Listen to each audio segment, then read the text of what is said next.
So, welcome tonight. We are going to do a webinar on content learning, high tech and soft tech, and the subtitle is Give Them Something to Talk About. And so when I talk about content learning, what I'm talking about is like science and social studies and what's going on in the world and the content that we all take for granted that we're a part of, that our kids and adults are not often a part of. And so we're going to kind of talk about that tonight. I'm Susan Norwell, educational specialist and co-founder of Rett University. With me here tonight is... Hi guys, I'm Courtney Barnum. I am also an educational specialist with Rett University and a sibling of a woman who had Rett syndrome. And we also have Leslie, our speech therapist, who has joined us in the background, but she is not talking on content tonight. She's letting us handle that. All right, so here we go. We're ready to rock and roll. Okay. So, of all the skills available to us, communication is perhaps the most empowering, which I think that all of us were kind of parents, teachers, anybody who's worked with a kiddo or lived with a kiddo with Rett. It's this constant feeling of, gosh, if I just knew what they were thinking, or I just knew what they wanted, or if I just knew what was going on in their life. But when we look at content learning, what we're looking at also is this idea of what are they going to talk about? You know, do we want our kids only and our adults only making comments about things we say? Or we want them having a little bit fuller experience with this thing we call life? There's a definition here of soft tech and high tech. We at Rett U, our focus has always been and will always remain communication. And because communication is so important, we also believe strongly in reading and writing, because the only way you can be fully communicative is if you can write. You cannot get to writing unless you can read. We don't believe in using a device for answering academic questions. No. And we'll go on to what does that mean, and how do we fit this into the classroom, and what does it look like. And I think that's probably the biggest rub, is we can individually get it, but once you're in a classroom, people kind of have some skills in inclusion, but not necessarily skills on how to include our kids. Correct. Now, the next video you're going to see is actually one of my young adult women we are currently reading Lemony Snicket's, and we're reading the first book of Lemony Snicket's. We're talking about comparing and contrasting to the Netflix series. We're doing some independent reading around it. We're doing some vocabulary around it.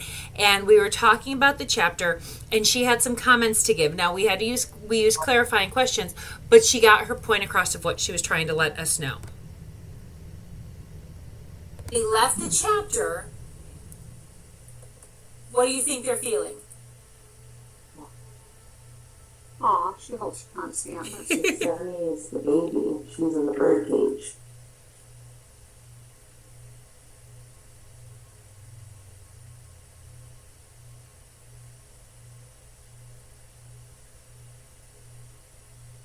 You think she's safe? Super. Feels super. I feel super. May I ask who you're talking about who feels super? All of it? Yeah. I'm wondering if it's Violet or Klaus, or if it's Count Olaf that's feeling super. You said somebody feels super.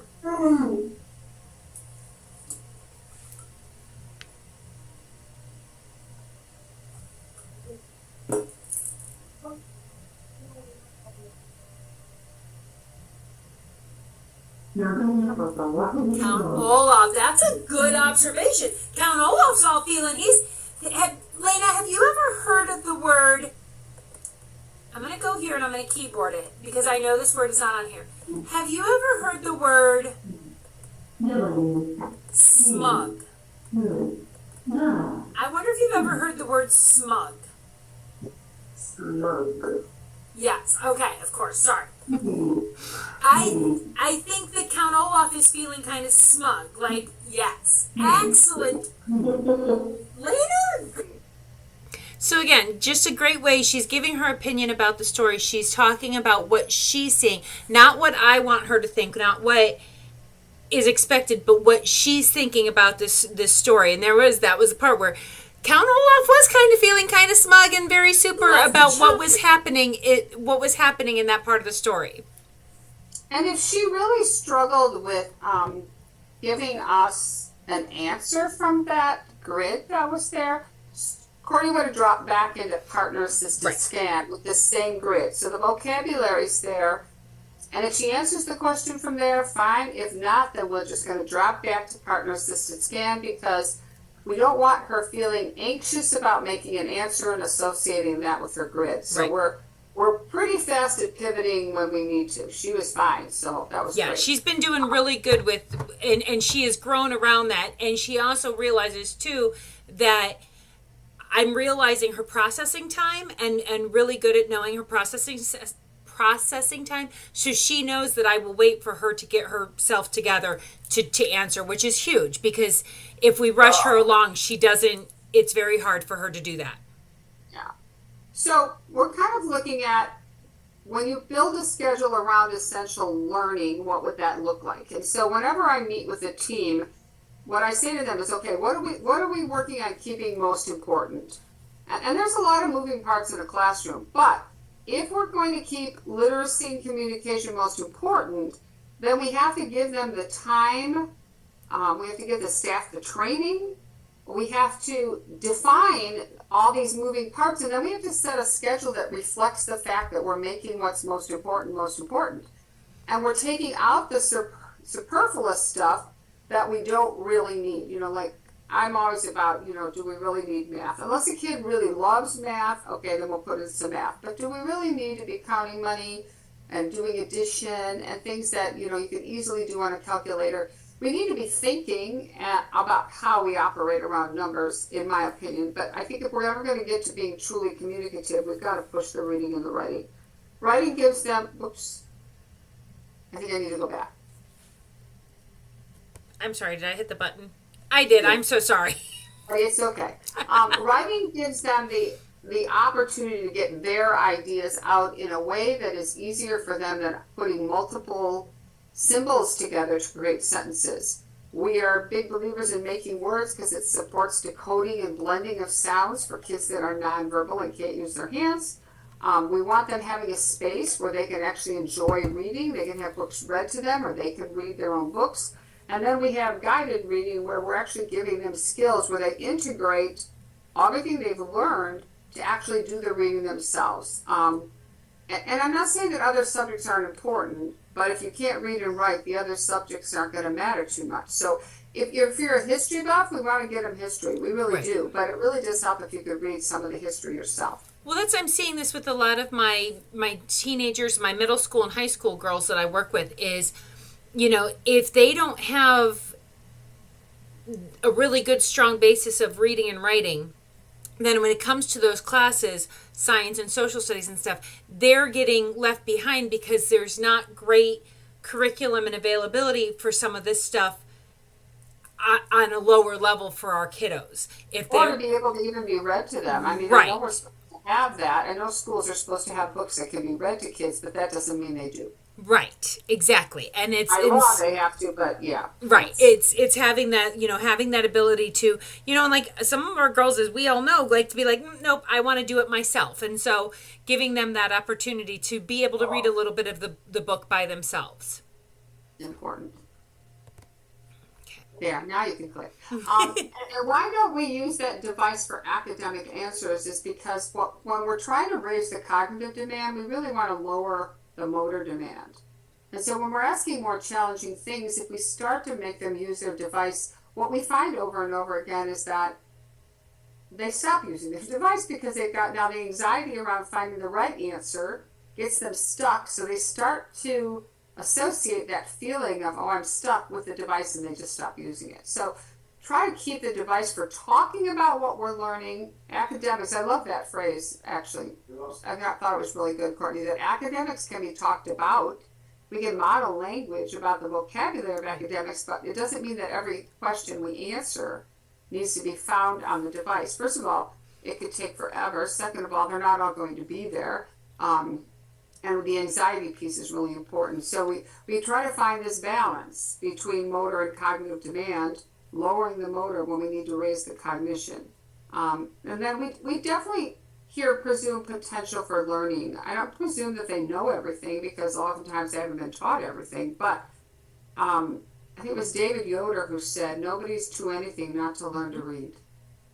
Yep. Nobody's to anything to learn to read, not to learn to read and write and gain vocabulary. And so I think that the weight has to come on us as teachers to figure out how to do it, not on the kids. Correct. And not on the parents. I feel sorry for parents having to go in and retrain staff every year. Right. Agreed. All right, so this is a reading topic page from Snap. Not the Snap pages that come with Snap because they don't have any similarity to what we do. These are the pages that we created that have the same look as the core pages on the front. And if I put one up in grid, it would be the same idea. You're going to keep your same core words on this grid, at least in the same position, and then you would have the words specific to the reading. So here you can talk about the content, but you don't have to use these to answer questions. Now, on the right is a soft tech version of where I'm asking Angelina what is a detail from the book that we read. And so she's using spelling, soft tech. I'm giving her the letters in groups. She's saying yes or no to the one she wants. And this is a young lady that at 18, she's probably 19 now, but I started seeing her at 16 during COVID.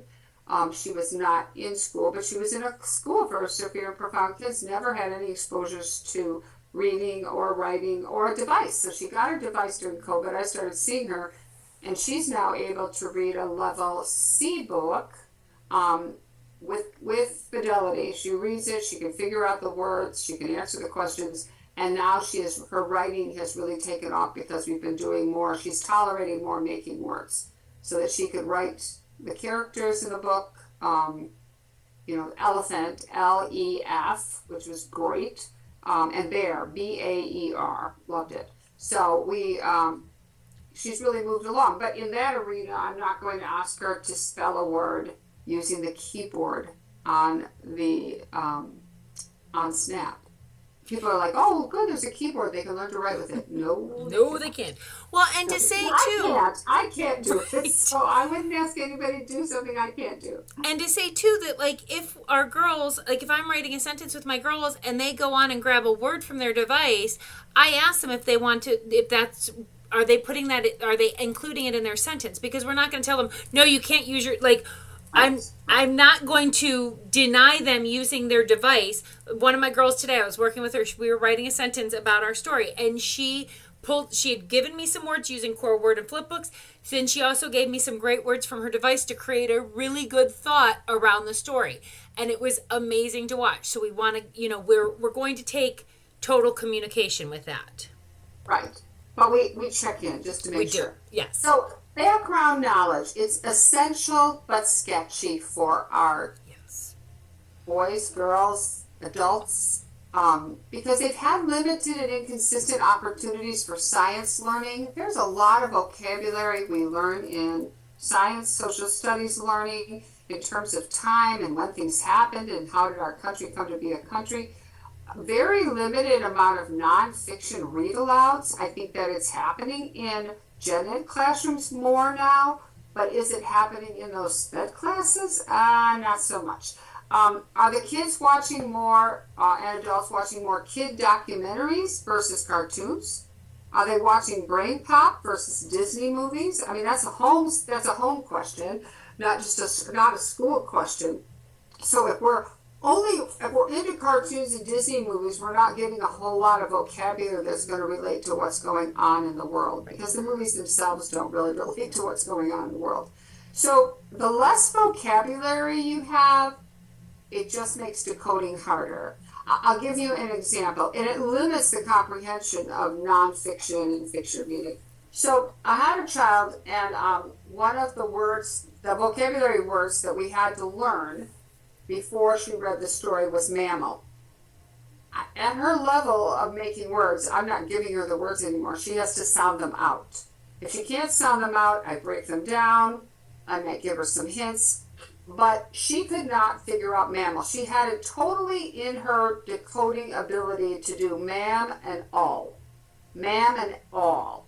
But because she didn't know what a mammal was, did not know that vocabulary word, she couldn't match those sounds to a word.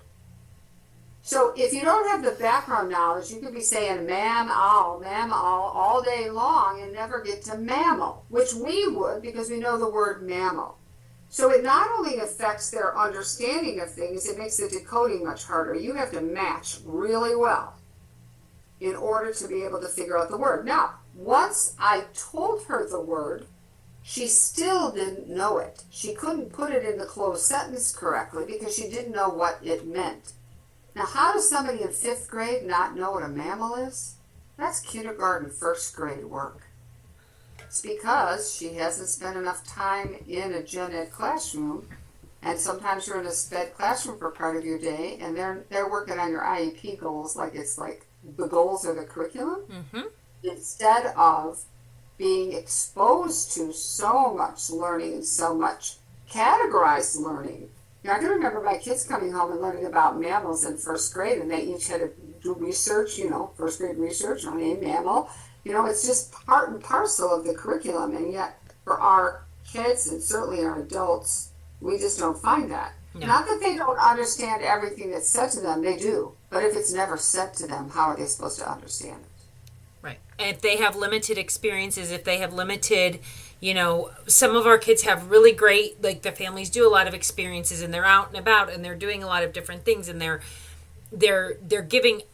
having a lot of opportunities to experience life and have more vocabulary. And then you have other families who, don't always have that ability or like you, as Susan said, in our school classrooms, they're not exposing. Well, even parents that have the wherewithal, the number of times we hear that kids are addicted to videos. Right. I had a quarter for every time somebody said that, I'd be, pretty wealthy. Right. So I think that the reality is, we got to get these kids earlier so we can say, please don't, when they're crying, put them in front of a cartoon or a movie or some music, because then they learn in their brains. The only thing that's calming and exciting and fun are, is that kind of information, which is pretty limited for any other kind of information. Right. And it's fun watching them gain more knowledge of the bigger world. It really is. It's cool to see them kind of expand more and do, especially, and I'm seeing this with my adults, my 20 and 30-year-olds. It's fun to watch them kind of gain more knowledge and realize that there's more out there and to talk about those things. It's fun to watch kind of their brains open up a little bit more. It's why we love our job. I love our job. Trying to fit learning into daily life in school. So this idea of having specific standards for the week. I can remember when I was teaching in the classroom, I used to take the kids' goals without their names on and put them around the classroom. And then we had things that we targeted so that the A's could see it, I could see it, speech could see it, anybody who walked in the room could see what people were working on, right? And if we start to give the communication partner that's with the child the vocabulary we want to focus on, they can be aware of having to support that learning by modeling, navigating, talking them through it. And so now we have some other ways that are more formalized. I do a lot of vocabulary building, kind of like a la Marzano, who's done a lot of work with vocabulary building for general education students. But I use analogies. As soon as I can get my kids to understand what an analogy is, and you have to be smart to understand this analogies. That's how I got into grad school. I had to take a 50-item analogy test, which blew my mind. Closed sentences, where they have to figure out what word would fit in that sentence. Not only do they have to decode it, they have to know the meaning of the word. And then, are we reading nonfiction books? Are they reading nonfiction books that are tied to what they're learning in science or social studies? There's a lot of books out there that we use in different libraries that can go along with what they might be learning in their inclusion classroom. So they're double dipping. They're getting the ability to read it, but they're also looking at pictures that has to do with it, and they're learning that vocabulary just a different way. And going back to the having specific standards, I know I work with one of my girls is in general ed for part of the class, and then she's pulled out to work with her communication partner on whatever activity. And she has an amazing science teacher this year who is working through. They've kind of already gone through the standards for science for the general ed and picked out the things that are the most important for my student that's going to help her not only in learning her science but also in her daily, like in her life. And so getting that, and she's already got everything already. Okay, here's the vocabulary words that are going to help her understand this concept. Here's the notes that are going to understand it. She's getting all of it, but she's getting that information. She's got all that. The communication partner's not having to figure out things and modify things as she goes. The teacher already has on the fly. The teacher already has the things. That's so good. That's what we dream about. Yes. So when we fit this context, we have to really talk about that important aspect of what's being taught, those standards, vocabulary building, and if you can get teams to coordinate and have some sense of organization around this, like I say, you know what? Why doesn't the speech therapist do a little vocabulary building? Instead of working just on readings. Right. Yeah. Sorry. All right. All right. So this is Ashley, and she is reading a book called Blackbeard the Pirate. And boy, was there some challenging vocabulary, but this is her working on a closed vocabulary. It's going to go in a sentence, but how she is having to decide, does she know this word, not know this word? And if she didn't, I would break it down for her, but this is how she's accessing it. This is the soft tech access. Okay. Pirates used a map to find a... So the pirates used a map to find a... No. No, thanks for confirming. The pirates used a map to find the... Yes, or the... Yes, big yes. Woo, woo, woo, woo. The pirates got a map. The pirates used a map to find a... Yes or no? No. The pirates used a map to find a... Look it up there, baby. A treasure. And we learned that word in our fish store. Remember Fish Take Fun? But now, when I see you on Tuesday, we are going to start reading our book. Woo! So for her, this has been a huge change. Now what she's doing, she's in book 2 of Making Words. She's got a lot of good decoding, but now decoding novel words, things that are just, being kind of thrown at her that have to go with a story. It was really anxiety provoking in the beginning, but what's happening now is I'm just absolutely amazed at how she's integrating that decoding with the meaning with the words, and she likes it. So I think the next video, if I'm not mistaken, is her doing an analogy. It is. And I'll go ahead and go to this next one so that we can start it. I just have to say I appreciate Ashley because she's the one who showed me the just basic, the little eye movement that sometimes, because I have another little girl who does that as well, where it's like, I just move my eyes, I don't move my head too much. To find and the other thing is because I figured out on Camtasia how to zoom in. Yes. You can really see your eyes. I have to teach you how to do that because now you can really see it. Yeah. Yes, please. Because it's so hard, especially for our girls who just use their eyes, that you sometimes, unless you can, like, you're right there, you don't see it as well. Like I had that with one of my other girls the other day, and I was like, I swear she said yes, you just couldn't see her move her eyes. Right. Well, I think it's when we're remote, you have to be in front of them. It's really hard to work from the side. But what I'm finding is that if my teams work from the front now, from the older girls, the younger girls, they'll just stare at you. Right. But the older girls are really, and the adults, you can really see even slight eye movement. So if she's had a seizure and her eyes are not functioning as well, I can still see the movement. Yes. All right, analogies. Now, analogies teach language from two separate ways. You have to look at the two words they're comparing, and you have to know those words, like hot is to cold, as big as to little. You have to know each of the words plus the relationship between the words. That is really expanding in terms of language, because oftentimes, especially if you have retrieval problems, you would think of one word and then it helps you to think about the opposite to be able to pull that language up. And so it really is it's really robust to do analogies in terms of vocabulary expansion. Okay, you can take a look at the movie. Look at these grown-up words. And this is her amazing back there. Pirate is a buccaneer, as explorer is to, or, I'm kind of remembering this word from Fish Tank Fun. That book had a lot of words. Did you figure out that word? Yes, because you're just a smarty pants. Do you think that that's the word? Pirate is to buccaneer, as explorer is to... Yes or no? Yes. All right. Pirate is to buccaneer, as explorer is to...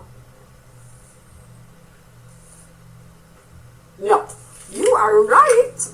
Pirate is to buccaneer, as explorer is to adventurer.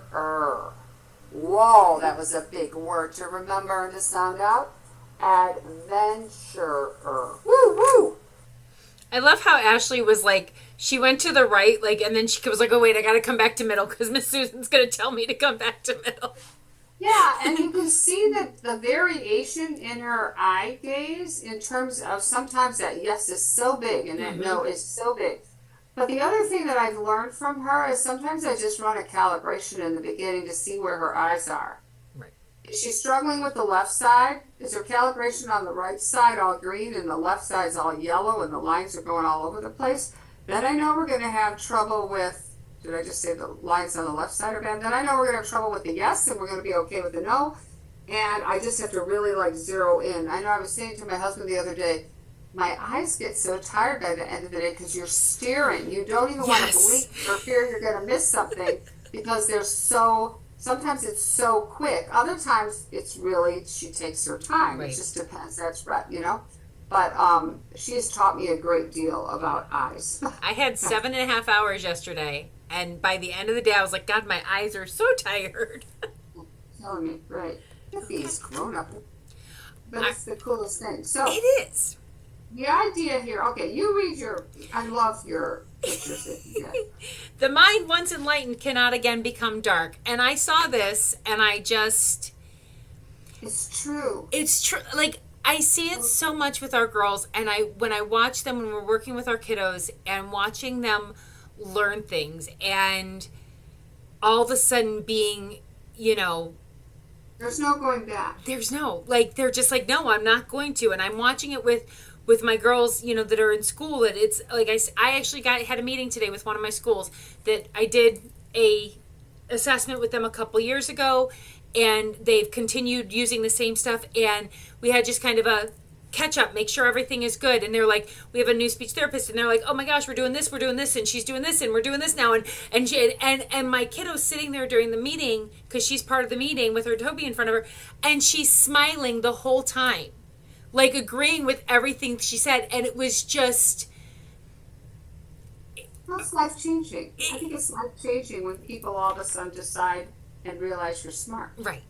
Treat you differently. Yes. You feel differently about yourself. Yeah. So learning is not one thing, one topic, one area. It's really all encompassing. And when learning is fostered, I mean truly fostered, not at a memorized so you can spit back at me level, but true learning, they will flourish, they will take risks, even though in the beginning it will be hard. I have students that are so smart, but when they have to make an inference and write the inference, they like go into lockdown mode. I said, you know, you're an ace at multiple choice, but I got to tell you, you're making choices between my ideas or the book's ideas and not your own. But then they start to see that they can do it, and all of a sudden they're willing to take that risk. They're going to grow as learners and communicators.